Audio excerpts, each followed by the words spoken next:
주님의 제자인 사도 요한이 밤모섬에 유배되었습니다. 유배되었는데 얼마나 힘들었겠습니까? 전승에 따르면 그 밤모섬에서 돌을 캐는 일을 했다라고 말합니다. 그렇게 힘든 일을 하는 사도 요한에게 주님께서 말씀하셨습니다. 사도 요한아, 소아시아에 7교회가 있는데 그 7교회에 다 편지를 써서 보내라 라고 말합니다. 그래서 요한계시록 2장과 3장에 보면 소아시아 7교회에 있는 그 교회에게 다 편지 보낸 내용이 있습니다. 그 중에 오늘 말씀은 빌라델비아 교회에 보낸 편지의 내용입니다.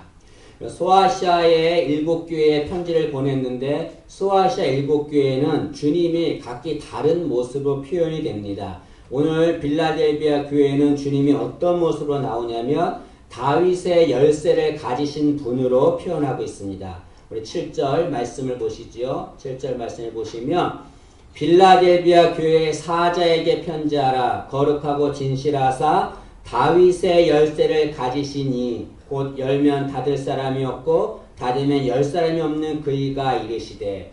여기 주님이 어떤 모습으로 나왔냐면 다윗의 열쇠를 가지신 분이다 라고 말합니다. 열쇠는 어떤 역할을 합니까? 어떤 문이든 열고 닫을 수 있는 역할을 하죠. 아무리 큰 문이어도 아무리 단단한 문이어도 열쇠 하나만 있으면 열고 닫을 수가 있습니다.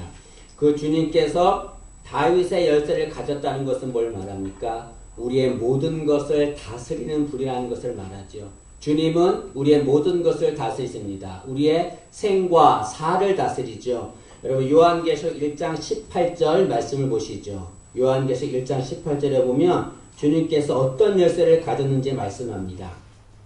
1장 18절에 보시면 곧 살아있는 자라 내가 전에 죽었노라 볼지어다 이제 세세토록 살아있어 사망과 음부의 열쇠를 가졌노니. 주님이 어떤 열쇠를 가졌냐면 사망과 음부의 열쇠를 가졌습니다. 인간의 생과 사를 주관하는 그런 열쇠를 가졌죠. 다시 말하면 주님은 우리의 모든 것을 다스리시는 전능하신 분입니다.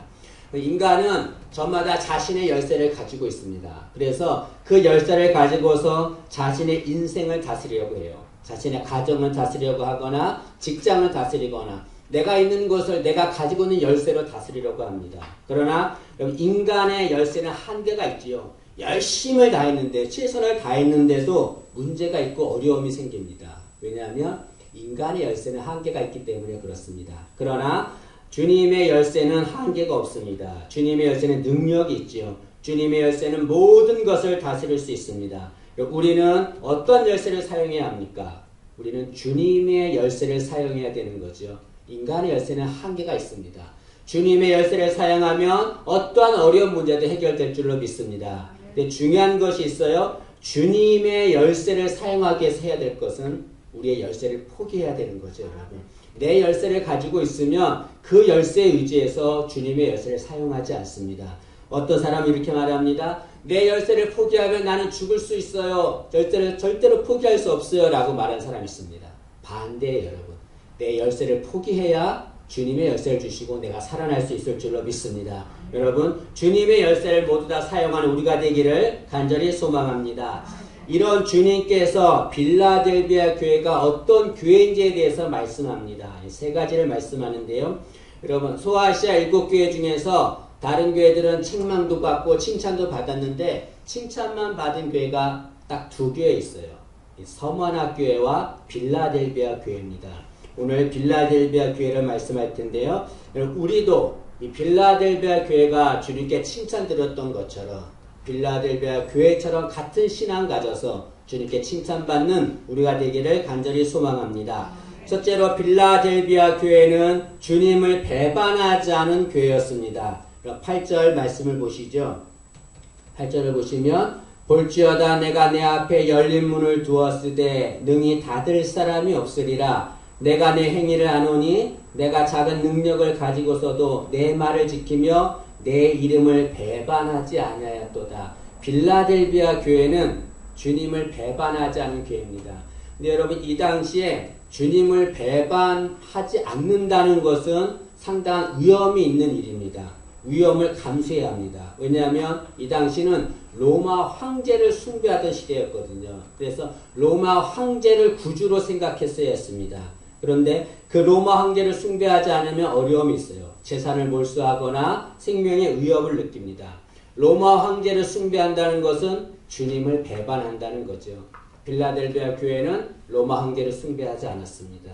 주님을 배반하지 않았죠. 특히 또 빌라델비아 교회 안에는 사탄에 속한 자들이 있었습니다. 9절 말씀에 보면 보라 사탄의 회당 곧 자칭 유대인이라 하나 그렇지 아니하고 거짓말하는 자들, 이런 자들이 빌라델비아 교회 안에 있었습니다. 이 교회 안에 있어서 이들이 주님을 배반하도록 유혹하고 공격했습니다. 그러나 그럼에도 불구하고 빌라델비아 교회는 절대로 주님을 배반하지 않았습니다. 여러분, 사탄은 우리가 늘 주님을 배반하도록 공격을 합니다. 여러분, 예수님의 제자였던 가룟 유다, 3년 동안 주의 도우심을 받고 주의 가르침을 받았던 가룟 유다가 주님을 배반했습니다. 왜 그랬습니까? 사탄의 공격을 받았기 때문에 그렇죠, 여러분.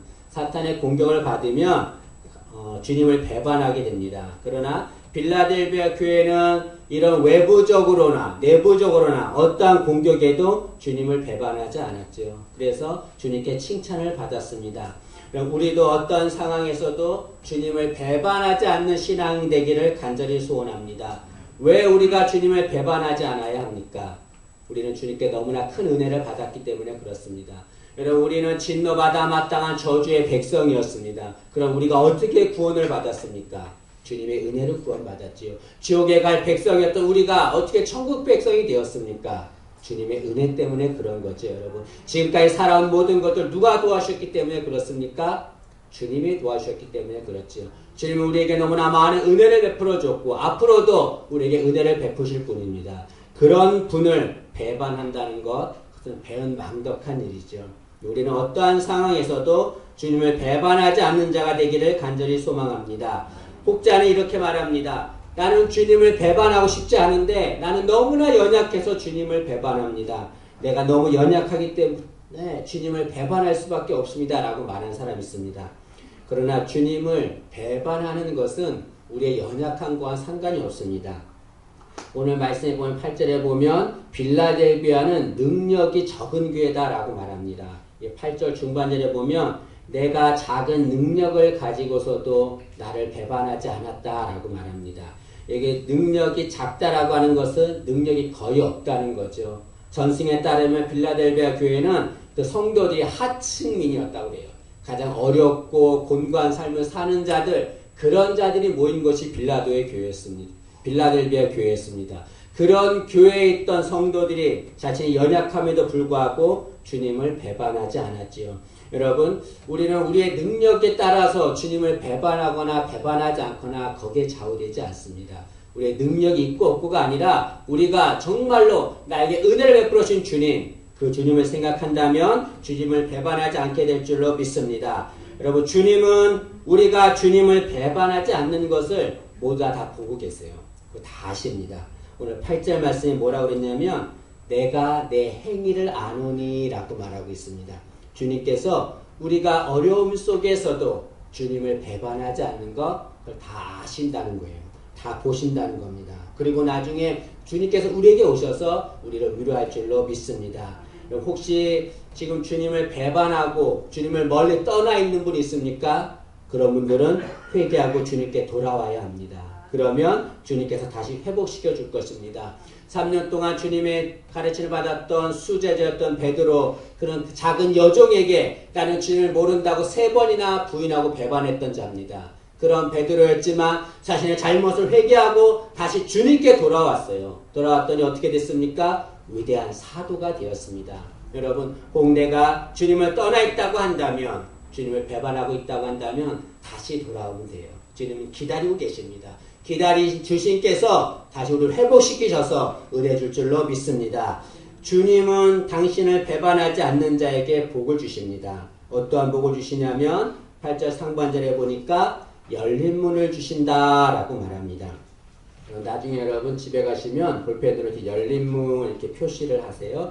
열린 문을 주신다라고 하는데 열린 문이란 뭘 말합니까? 복된 곳으로 들어가도록 주님께서 직접 열어주신 문, 그 문이 바로 열린 문이라고 할 수 있습니다. 여러분, 우리가 주님을 배반하지 않으면 주님은 우리에게 열린 문을 주세요. 열어놓으십니다. 그분에 들어가면 복된 곳으로 가게 되는 거죠. 특히 그 열린 문을 어디에 두었냐면 8절 상반절에 보니까 내 앞에 열린 문을 두었다라고 말합니다. 우리 앞에 두었다는 걸 뭘 말합니까? 이제 우리가 문을 열고 들어가면 되는 거예요. 들어가면 우리는 복된 곳으로 가게 될 줄로 믿습니다. 여러분, 우리가 주님을 배반하지 않으므로 우리 인생에 열린 문의 복이 임하기를 원합니다. 우리 가정에 열린 문의 복이 임하기를 원합니다. 우리 직장에도 우리 교회에도 열린 문의 복이 임하기를 간절히 소망합니다. 두 번째로 빌라델비아 교회는 주님의 말씀을 지킨 교회입니다. 10절 상반절 말씀해 보시면 내가 나의 인내의 말씀을 지켰은즉 이라고 말합니다. 여러분, 신앙인의 가장 기본이 뭡니까? 그것은 주님의 말씀을 지키는 겁니다. 신앙이라고 하면서 주의 말씀을 지키지 않는 것은 온전한 신앙이라 할 수 없는 거죠. 그런데 많은 이들이 주의 말씀을 지키지 않습니다. 그 이유가 있습니다. 여러 가지 있지만 두 가지를 말씀드리겠습니다. 첫째로는 주의 말씀을 지키지 않는 이유는 주님의 말씀이 이해가 되지 않기 때문에 그렇습니다. 내 상식으로는 이해가 되지 않기 때문에 그 말씀을 지키지 않아요. 하나님께서 아브라함에게 100세의 아들을 주었어요. 근데 어느 날 하나님이 아브라함을 불렀어요. 아브라함아, 아브라함아, 내가 너한테 할 말이 있다. 뭐냐면 내가 너한테 준 아들 이삭을 제물로 바치라 라고 말합니다. 여러분, 이해가 됩니까? 아들을 줄 때는 언제고 이제 와서 그 아들을 제물로 바치라니요. 그것도 정말로 금지오벽 같은 그 아들인데 이해가 되지 않습니다. 사람들이 내 상식으로 이해가 되지 않기 때문에 주의 말씀을 지키지 않습니다. 그러나 여러분, 주님의 말씀은 이해하는 것이 아니에요. 주님의 말씀을 믿고 지키는 것이 주의 말씀입니다. 놀라운 것은 우리가 주의 말씀을 믿고 지키면 그 주님의 말씀이 이해가 된다는 거죠, 여러분. 주의 말씀은 우리가 생각하는 상식보다, 우리의 이해보다 높으신 곳에 있습니다. 우리가 이해가 되지 않더라도 주께서 말씀하시면 그대로 지키는 우리가 되기를 간절히 소망합니다. 또한 사람들이 주님의 말씀을 지키지 않는 이유는 상황이 말씀을 지킬 상황이 아니기 때문에 그렇습니다. 어떤 사람이 이렇게 말합니다. 주님의 말씀을 지키고 싶어요. 근데 일이 너무나 바빠요. 내가 할 일이 너무나 많아서 주님의 말씀을 지킬 수가 없습니다. 라고 말한 사람이 있습니다. 그런 사람은 영원토록 주의 말씀을 지킬 수가 없습니다. 왜냐하면 사탄은 항상 우리가 주의 말씀을 지키지 못하도록 그런 상황을 만들기 때문에 그렇습니다. 어떤 사람은 내 상황이 안정이 되면 그때 주의 말씀을 지키겠습니다 라고 말하는 사람이 있습니다. 그러나 여러분, 우리가 주의 말씀을 지키면 그때 상황은 안정될 줄로 믿습니다. 어떠한 상황에 있든지 주님 말씀하시면 그 말씀을 지키는 우리가 되기를 간절히 원합니다. 그런데 이렇게 이해가 되지 않고 말씀을 지킬 상황이 아닌 곳에서도 우리가 말씀을 지키기 위해서 필요한 것이 있습니다. 그것은 인내입니다. 인내. 오늘 10절 말씀에 보면 주님께서 빌라델비아 교회가 나의 인내의 말씀을 지켰다라고 말합니다. 그리고 주님의 말씀은 능력이 있어요. 그러면 나의 능력의 말씀을 지켰다. 또는 나의 축복의 말씀을 지켰다. 이렇게 말씀하셔도 되는데 인내의 말씀을 지켰다라고 말합니다. 왜 그렇습니까? 주의 말씀의 능력이 임하기 위해서는 인내해야 된다는 거죠, 여러분. 우리가 인내하며 지켜야 그때서 말씀의 능력이 임할 줄로 믿습니다. 우리는 생각할 때 우리가 이 말씀을 지키면 당장의 응답이 나타나고 당장의 능력이 임하고 그런 무슨 큰 역사가 나타날 것이라 생각하는데 아무리 말씀을 지켜도 그런 역사가 나타나지 않아요. 왜 그렇습니까? 더 인내해야 되기 때문에 그렇습니다, 여러분. 빌라델비아 교회는 작고 연약한 교회였지만은 말씀을 지켜서 능력이 나타나지 않아도 그들은 인내하면서 말씀을 지켰습니다. 이렇게 인내하면서 말씀을 지키면 주님께서 복을 주신다라고 말합니다. 그 복이 어떤 복이냐면 시험의 때를 면하게 한다라고 말해요. 10절 하반절을 보시죠. 10절을 보시면 10절을 다시 보시면 내가 나의 인내의 말씀을 지켰은즉 내가 또한 너를 지켜 시험의 때를 면하게 하리니 이는 장차 온 세상에 임하여 땅에 거하는 자들을 시험할 때라. 우리가 능력의 역사가 나타나지 않아도 당장 능력이 나타나지 않아도 인내하면서 그 말씀을 지키면 주님께서 시험의 때를 면하게 하신다라고 말합니다. 여기 시험의 때라고 하는 것은 환난의 때를 말하죠. 여기 시험의 때를 면하게 한다는 말은 우리에게 시험이 오지 않게 한다는 말이 아니라 우리가 시험을 당하는 그 가운데서 우리를 지켜준다 그런 말입니다. 여러분 노아라고 하는 사람이 있었어요. 하나님께서 노아에게 노아야 방주를 지어라. 내가 이 백성을 홍수로 심판할 것이야 라고 말합니다. 노아가 방주를 져요? 여러분 방주를 얼마 동안 지었습니까? 1년 동안 지었습니까? 2년 동안 지었습니까? 더 오랜 세월 동안에 방주를 지었어요. 그렇게 방주를 지었는데 주님 말씀 따라 방주를 지었는데도 하늘에는 비가 오지 않았습니다. 사람들은 조롱했겠지요. 그럼에도 불구하고 노아는 인내하면서 하나님 말씀을 지켰습니다. 그래서 어떻게 됐습니까? 때가 되자 하나님께서 비를 내리셨고 홍수 심판하셨습니다. 그런 시험 때에 환난의 때에 그런 때 주님께서 노아를 어떻게 했습니까? 그들을 지켜주셨죠. 여러분 인내하며 말씀을 지키면 시험 당할 때 하나님이 지켜줄 줄로 믿습니다. 여러분 내가 지금 시험 당하고 있습니까? 그렇다면 우리가 더욱더 주의 말씀을 지켜야 합니다. 하나님께서 그 시험 속에서 우리를 지켜줄 줄로 믿습니다. 시험이 오면 걱정하고 염려하는 자들이 있습니다. 그러나 우리가 정말 염려해야 될 것은 시험이 아니에요. 우리가 염려해야 될 것은 내가 하나님 말씀을 지키고 있는가 지키고 있지 않는가 그걸 염려해야 됩니다. 우리가 하나님 말씀을 지키면 주의 말씀을 지키면 어떠한 시험이 와도 주님께서 우리를 지켜줄 줄로 믿습니다. 우리 모두가 다 어떠한 상황에서도 주의 말씀을 지키는 자 되기를 간절히 소망합니다. 세 번째로 빌라델비아 교회는 주님께 헌신한 교회였습니다. 주님은 빌라델비아 교회에 면류관을 주었다라고 말합니다. 11절 말씀을 보시죠. 11절을 보시면 내가 속히 오리니 내가 가진 것을 굳게 잡아 아무도 내 면류관을 빼앗지 못하게 하라. 여기 성경에서 면류관은 상급을 말합니다. 근데 그 상급을 누구에게 주냐면 주님께 헌신한 자에게 주는 거예요. 그래서 여기 빌라델비아 교회가 면류관을 받았다고 하는 것은 주님께 헌신했다는 것을 말합니다. 빌라델비아 교회는 주님께 헌신한 교회였지요. 그럼 헌신을 얘기하면 피하는 자들이 있습니다. 의도적으로 피하는 자들이 있어요. 그런데 그렇게 헌신을 얘기할 때 피하는 자들은 헌신의 유익을 모르기 때문에 그렇습니다. 여러분 헌신하면 너무나 많은 유익이 있어요. 두 가지만 얘기하겠습니다. 첫째로 헌신은 영광스러운 일이죠. 여러분 헌신이라고 하는 말이 무슨 뜻입니까? 우리의 몸을 주님을 위해 사용한다. 그것이 헌신 아니겠습니까? 여러분 하나님은 창조주예요. 인간의 생사를 주관하시며 우리의 모든 것을 다스리시는 위대하고 거룩하신 분입니다. 그 위대하고 거룩하신 그분을 위해서 피조물인 우리가 헌신한다는 것, 그 하나님의 쓰임받는다는 것, 그건 얼마나 큰 영광스러운 일입니까? 여러분 8월 15일이면 광복절입니다. 이 땅에 많은 이들이 우리 이 나라의 광복을 위해서 헌신했습니다. 그들은 헌신을 부끄러워하지 않았어요. 그 헌신을 영광스럽게 생각했습니다. 여러분 마찬가지예요. 우리가 하나님 위해 헌신하는 건 영광스러운 일입니다. 우리가 하나님 앞에 헌신하는 건 부끄러운 일이 아니죠. 때문에 우리는 하나님께 헌신하는 자, 주님께 헌신하는 자, 그런 자를 존중해야 합니다. 그리고 그 일에 동참해야 됩니다. 이 간혹 보면 이 교회 안에도 그런 일이 있어요. 열심을 다해서 주를 헌신하는 자, 헌신을 합니다. 그런데 그걸 보고 비판하는 사람이 있어요. 이상하죠? 정죄하는 사람이 있어요. 또 뭐라고 막 수근거리는 사람이 있습니다. 참 이상하죠, 여러분. 헌신하면 그 사람을 존중하고 동참하고 같이 이렇게 해야 되는데 헌신한 사람이 뭐가 부족하니 이건 이러니 이건 저건 저러니 막 뭐라고 쑥덕거리는 사람이 있습니다.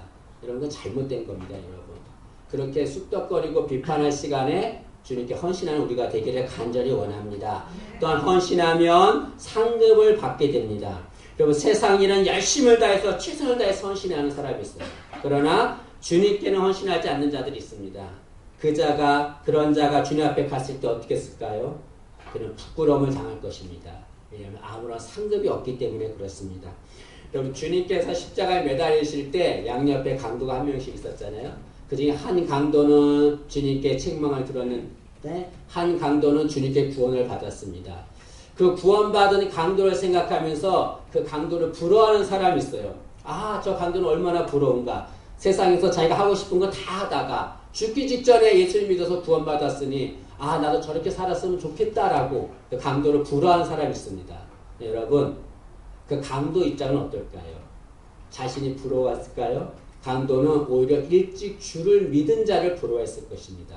왜냐하면 나중에 주님 앞에 갔을 때 일찍 주를 믿어서 헌신한 자는 주님께 귀한 상급이 주어지지만 자신은 주님을 위해서 아무것도 행한 것이 없기 때문에 상급이 없어 부끄러운 모습 설 것이기 때문에 그렇습니다. 여러분, 우리가 정말 주를 위해 헌신하는 자, 그런 자를 존중해야 합니다. 그런 자를 귀히 여겨야 합니다. 그리고 우리도 주님 앞에 진실한 마음으로 헌신한 자가 되어야 될 줄로 믿습니다. 오늘 말씀에 보면 주님께서는 11절에 내 면류관을 빼앗지 못하게 하라 라고 말합니다. 다시 말하면 너의 상급을 빼앗지 못하게 하라 그런 말이죠. 이 말은 무엇입니까? 우리가 헌신하지 않으면 우리에게 상급이 없다는 거예요. 헌신하지 않으면 상급은 주어지지 않는다는 것을 말합니다. 이스라엘의 초대왕 사울이 있었습니다. 그는 하나님의 은혜로 이스라엘의 초대왕이 되었습니다. 그러면 사울이 할 일은 하나님을 위해서 헌신하며 살아야 했습니다. 그러나 사울은 하나님을 위해서 아무 일도 하지 않았어요. 자신만을 위해서 살았습니다. 나중에 어떻게 됐습니까? 사울은 자신의 왕관을 빼앗겼어요. 면류관을 빼앗겼습니다. 다윗에게 빼앗기고 말았지요. 마찬가지입니다. 우리가 주님을 위해 헌신하지 않으면 상급은 주어지지 않는 겁니다, 여러분. 우리는 상급 받기를 원하죠. 그렇게 해서 주님께 헌신한 자가 되어야 될 줄로 믿습니다. 복자는 이렇게 말합니다. 주님께 헌신하는 것이 너무나 힘이 듭니다 라고 말한 사람이 있어요. 어떤 집사님이 그 목사님한테 이런 말 했대요. 열심히 그분은 새벽기도 나오고 헌신도 열심히 하고 뭐 예배도 잘 나오고 막 이러는데 목사님한테 이랬대요. 목사님 얼마 동안 지나야 몇 년이 지나야 제가 권사됩니까? 라고 물었대요. 그래서 목사님이 이 집사가 권사되고 싶은가 그런 생각을 했는데 왜 그러냐고 물었더니 그 집사가 그러더래요. 우리 교회 권사님들 보니까 아무것도 하지 않아요. 그래서 내가 너무 힘들어서 빨리 권사되고 싶습니다. 얼마나 지나야 권사됩니까? 라고 말했다고 합니다. 여러분 너무 힘들어서 헌신할 수 없어요 라고 말한 사람이 있어요. 그러나 여러분 헌신하는 것이 힘들고 어렵지요. 그래도 조금만 참고 헌신하면 됩니다. 그러면 주님께서 속히 오실 것입니다. 오늘 말씀에 보면 11절에 뭐라고 그랬냐면 내가 속히 오리니 라고 말씀하고 있습니다. 주님은 속히 오십니다. 그리고 우리가 헌신한 모든 것을 보시고서 그에 맞는 상급을 줄 줄로 믿습니다. 여러분 지금 헌신하는 것이 힘들고 어려워도 그 상황 바라보지 말고 속히 오시는 주님, 그 주님 바라보고 헌신하는 우리가 되기를 간절히 소망합니다. 이렇게 빌라델비아 교회는 주님을 배반하지 않았습니다. 주의 말씀을 지켰습니다. 주님께 헌신했습니다. 이렇게 주님을 배반하지 않고 주의 말씀을 지키고 헌신하는 자, 이런 자를 오늘 말씀에는 이기는 자다라고 말씀합니다. 그리고 그렇게 이기는 자에게는 하나님의 성전의 기둥이 되게 하신다라고 말씀합니다. 12절 말씀을 보시죠. 12절에 보시면 이기는 자는 이라고 나옵니다. 이기는 자는 이라고 하는 것은 빌라델비아 교회처럼 신앙생활하는 그런 자를 말하지요. 이기는 자는 내 하나님 성전의 기둥이 되게 하리니 라고 말합니다. 여러분 기둥이 되게 한다는 말은 이 당시에는 소중하게 여긴다는 말입니다. 왜냐하면 이 빌라델비아 지역에는 지진이 많았어요. 그래서 건물이 막 수도 없이 무너졌습니다. 그 건물이 무너지지 않기 위해서 가장 공들여 세우는 것이 뭐냐면 기둥이에요, 여러분. 기둥. 그래서 무엇보다 기둥을 가장 소중하게 여겼습니다. 여기 하나 주님께서 이기는 자, 빌라델비아 교회처럼 헌신하며 말씀을 배반하지 않으며 지키는 자, 그런 자는 기둥이 되게 한다는 것은 내가 그들을 소중히 여긴다 그런 말이죠. 특히 주님께서는 이 기둥에 이름을 기록한다라고 말합니다. 세 가지의 이름인데요. 그 이름은 하나님의 이름과 새 예루살렘의 이름, 천국이죠. 그 이름과 주님의 이름을 기록한다라고 말합니다.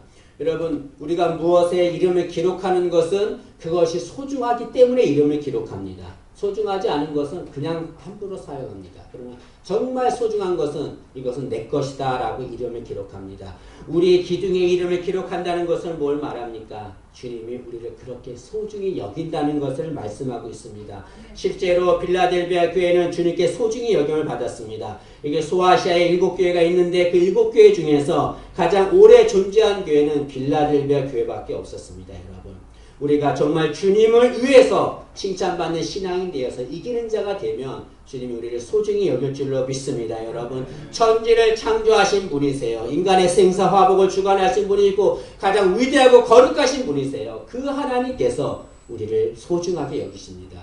우리 모두 하나님을 소중히 여김받는 그런 신앙이 되기를 간절히 소원합니다. 근데 중요한 것이 있어요. 이렇게 막 제가 설교를 했잖아요. 이런 신앙이 되자고 설교했는데 그 말씀을 듣는 것으로만 끝나는 이들이 있습니다. 듣는 것으로만 끝나서는 안 돼요. 그 말씀을 행해야 됩니다. 13절 말씀을 보세요. 13절에 보시면 이렇게 빌라델비아 교회에 대해서 다 말씀하시고 주님이 뭐라고 말씀하셨냐면 귀 있는 자는 성령이 교회들에게 하시는 말씀을 들을지어다 라고 말합니다. 여기 귀 있는 자는 성령이 교회들에게 아시아, 소아시아 7개의 교회들에게 하시는 말씀을 다 들으라고 했어요. 이게 들으라 라고 하는 말은 행하라 그런 말이죠. 다시 말하면 이 하나님께서 성령이 우리 각자에게 하시는 말씀을 너희는 그대로 행할지니라 그런 말입니다. 말씀을 듣는 것으로 끝나는 것이 아니라 그 말씀을 행하는 우리가 되기를 간절히 원합니다. 그러면 빌라델비아 교회처럼 칭찬받는 자가 될 줄로 믿습니다. 여러분 나중에 주님 앞에 갔을 때 부끄럽지 않는 모습으로 서는 우리가 될 수 있도록 빌라델비아 교회처럼 칭찬받는 신앙이 되기를 간절히 소망합니다. 기도하겠습니다. 주님 은혜를 감사합니다. 오늘 말씀해 보니까 빌라델비아 교회는 자꾸 연약한 교회였음에도 불구하고 주님께 헌신하고 주의 말씀을 지키고 주님을 배반하지 않았기 때문에 칭찬을 받았습니다. 우리도 연약하고 나약한 존재지만 빌라델비아 교회처럼 바른 신앙인의 모습으로 살아서 주님께 칭찬받을 수 있도록 도와주옵소서. 감사드리며 예수님의 이름으로 기도합니다. 아멘.